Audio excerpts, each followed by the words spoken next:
First off, I want to thank the brave men and women who work behind the wall. I want to thank them on a national level because their job goes unrecognized. How do they try to turn a guard? Well, correctional officer. Sorry, I apologize. But correctional officer. How you guys doing today? It's Anthony Ganji, host of Tier Talk. Russ Hamilton banged out another great video for us. It's on contraband interdiction.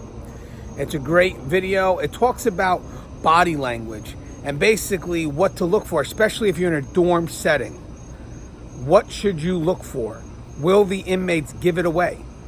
If the inmates are hiding something, will their body tell us that they're hiding something? Great video by Russ. When we come back from our sponsors, we are going to look at this video. Thanks again, Russ, for always putting good, solid information on this channel. As always, guys, the show Tier Talks for you brave men and women that work in corrections. So please subscribe, interact, engage, comment, hit that bell. That bell's going to notify you every time I post a video.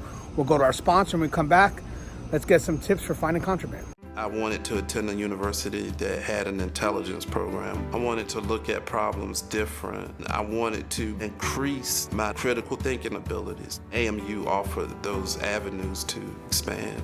Obtaining your degree as an adult, you're actually paying yourself and investing in yourself. You can't put a dollar on it, it's priceless. It's something that can never be taken away from you. American Military University. Learn from the leader. Hi everyone, I'm Russ Hamilton. I'm a retired sergeant with the California Department of Corrections and Rehabilitation. Hey there, Tier Talk fans and Keepers of Chaos. Russ Hamilton here.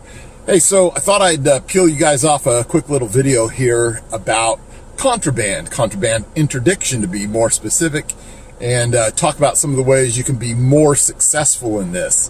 One of the things I used to love to use when I was doing contraband interdiction was, of course, body language, reading it, pouncing on it, being able to come up with some great finds based on that.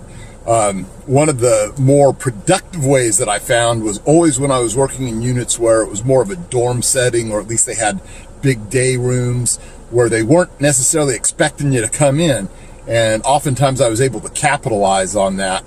And so this can work in areas where there's, cells and stuff too. But the thing about being in a dorm setting or a large day room area is that body language isn't just given off by the people who are guilty. It's the other ones around them that oftentimes point to their guilt. And so by having a bigger audience to read, you can really hone in on it a lot faster. So I'm going to peel you off 5 specific things to look for. Then I'm going to give you a story. And during that story, why don't you see, excuse me there, why don't you see if you can hone in on the mistake that I made that almost ended up really bad. I'll tell you what it is at the end of the story, but be looking for that if you can just, pick it out of that. But anyway, so starting off with these 5, first of all, freezing in place. When you enter an area where there's inmates and one of them or a number of them suddenly freeze and they've got that deer in the headlights look, something is up, something is nearby in that area. It could be anything from someone just got their ass kicked, or there's someone with an injury because of that there. More often than not, it's because they're holding some kind of contraband, or you've caught them in the middle of doing something like tattooing or maybe manufacturing ink, whatever it is. But number 5, remember that, man, freezing in place, deer in the headlights look, all right? Number 4, diversions. So once again, when you enter that area and you're looking around and suddenly something happens, it can be anything from an inmate approaching you to ask a really stupid question, to maybe a couple of inmates get down off their racks or whatever and they start duking it out. And diversions is a big reason. I mean, once you handle that fight or whatever that's going on there, if you can help it, don't leave. Get some more staff there and then start looking for stuff, because you never know what that fight might be trying to cover up. All right, number 3, as you enter that area, there's a sudden drop or a sudden increase in the volume level. Sometimes guys will start, upping the volume level to try and warn someone that something's happening, or to draw your attention to them, which could be another diversionary tactic. Or suddenly everyone freaks out and they suddenly get silent. because something was about to happen, or there's some dope out, or they were getting ready to move something, or they were sharpening a shank. So key in on that, all right? The next one is lack of eye contact or too much eye contact. As you're starting into that area and inmates are looking at you, because they should be looking at you. But if they're avoiding you, if they're avoiding looking at you, you better start honing in on that. But also if they've got that stare and they're just concentrating on you, you might be able to figure out that, hey, they're trying to figure out what their next move is going to be, because something is out in that area that they don't want you to find. And last but not least, sudden furtive movement. That motion where they're trying to hide something. Maybe they suddenly move and their hand goes under their pillow because they're, they got to be straightening out their sheets or their blankets because they can't have wrinkles in any of that, right? I mean, I've seen that 100 times where I've seen someone, suddenly they're up and they're making a motion, or they're doing something, or they're placing something behind their back. So if you key in on that, I mean, you're within just inches of finding some sort of contraband.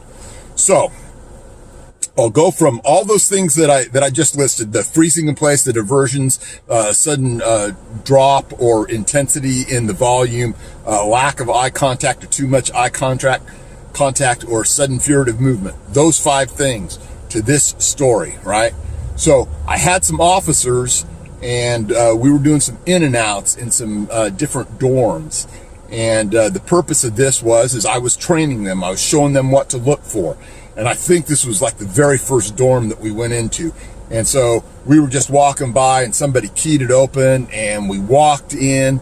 And the first thing that I saw were 2 guys down at the end of the dorm, and one guy off to the side, and the other one whips his head around and he's looking at these other guys because he knows that they've got something out and he's afraid that they're going to get caught. So I keyed off as someone that wasn't even guilty probably in this situation. So I looked at those guys. The other one of them, he, sudden furtive movement. I saw him stand up and set a disc, a little catalog of discs that you keep for your, DVD players and stuff on the bed across from him, and then lay back down real quick. And then the other guy, he dropped the towel and then just tried to, make it on into the bathroom. So right then I knew that there was some good contraband right there. So I just froze all movement. And then I walked down there and I was with several other officers, and I just said, handcuff him and handcuff him. So they cuffed him up. I grabbed the case that the guy had set down off of the bed. There was a cell phone in it. The guy had dropped the towel. That was onto a 5-gallon bucket of Pruno that he'd been making, which if you don't know what Pruno is, in California, that's inmate manufactured alcohol. So anyway, it was just basically a pretty good and easy read to make on everything that was happening in that dorm. And, once again, it was, able to interdict that contraband, make the entire facility, or at least that unit, that much safer. So I mentioned earlier, before I started this little story, about the mistake that I made. So I don't know how many there may have caught on to this, but when I walked down there with the officers and I just told them, cuff that guy and cuff that guy, well, yeah, I was kind of showing off a little bit, to be quite honest, because I was able to make that read. Well, the inmates didn't take it as that. The inmates took it as I was able to pick those 2 guys out right then and there, as that I probably had a snitch in their midst. And it almost caused a big kerfuffle and almost got some innocent individual's ass kicked. So anyway, needless to say, I didn't want to explain to them my methods or whatever, but sometimes instead of showing off, maybe it's a little bit better to, make the thing last a little longer, and would have been more surprised. Well, look, we found Pruno here, or we found a cell phone, what have you. But anyway, that's my little tip for doing some contraband interdiction. Try this out. Like I say, it works much better in a setting where you have a whole lot of bodies to read off of. But it'll work around cells and stuff too, but it's a little tougher to do that way. Anyway, hope everyone out there is staying safe. And this is Russ Hamilton signing off for now.